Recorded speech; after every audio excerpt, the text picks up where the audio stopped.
Hi everybody, my name is Chris Luke and I'm looking today at these two Yamaha alto saxophones.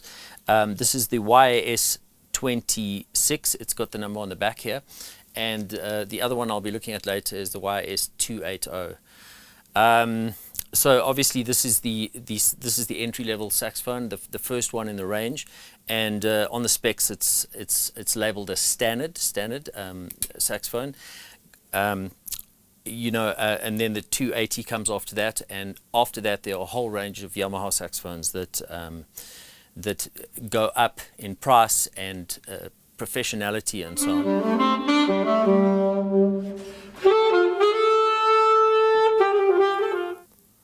Okay, so I just want to talk briefly about the playability of these two instruments, the YAS26 and the YAS280. They're both alto saxophones and they're both pitched in E flat. So from the outside, if you look at them from the outside, the main difference is that you will see that the YAS26 has nickel plated keys. So it has a specific look with the gold lacquer and then the nickel plated keys. On the other instrument, the YAS280, you'll see that it's got gold lacquered keys, so the whole instrument kind of looks gold. Okay, so both of these instruments feel fantastic. When you put your fingers on the keys, you'll see that they basically feel the same. There's very little difference in how they feel, how the keys work, and the key configuration.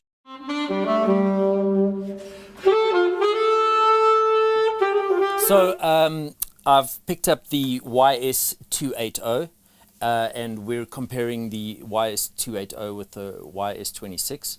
So I just want to talk about one major difference here. On the YAS26, the highest note is theoretically an F natural, and what it has is an F front key like that. So you can play the F in two different ways, on the side or in the front, right? And then on this instrument, the YAS280, the highest note theoretically is an F sharp. And what they've got is they've actually got an F sharp key that helps you play that note on the top register. So that would be there. On both of the instruments, though, they have a bottom F sharp key to facilitate going from bottom F natural to F sharp. It's an alternate key. So the biggest difference on the 280s, it's got this high F sharp key. I say theoretically because obviously on a saxophone you can play above that in the harmonic register, and they both play exceptionally well in the harmonic register, so those notes are there. You can play an F sharp on the YAS26, but it doesn't have the key for it. It comes out as a harmonic. The YAS280 is slightly richer in tone, and I mean, if I had to choose between the two, I'd obviously choose the 280. It's a more expensive model, and it's the upgrade from this one. And the tone really has a bit more depth and quality to it than this one has. However, both instruments, the tuning is absolutely amazing. The response is amazing. The evenness from the bottom register right up to the top register is amazing. It's very even and open and clear, and the type of instrument that you could play classical, jazz, or anything on.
So I'd just like to talk about my own personal preference between the two horns, the YAS26 and the 280.